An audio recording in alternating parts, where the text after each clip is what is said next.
Hello and welcome to our channel. Here we discuss some spicy tech meals. Sony confirms PS5 launch for June 4th. You are watching the first episode of What's Cooking, brought to you by Momos.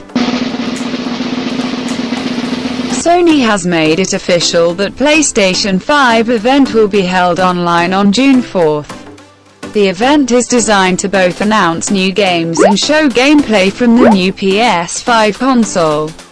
Sony said in a statement late Friday, "The games coming to PS5 represent the best in the industry from innovative studios that span the globe, both larger and smaller.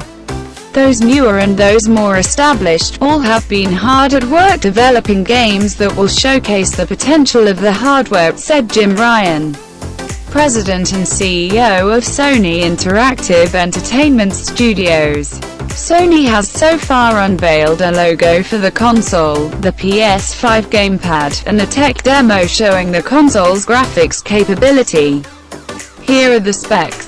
The PS5 will feature a custom 8-core AMD Zen 2 CPU clocked at 3.5 GHz and a custom GPU based on AMD's RDNA 2 architecture hardware that promises 10.28 teraflops and 36 compute units clocked at 2.23 GHz. It will also have 16 GB of GDDR6 RAM and a custom 825 GB SSD. Well, that's a wrap on this video. Don't forget to subscribe to our channel to get more of these spicy tech meals. Adios.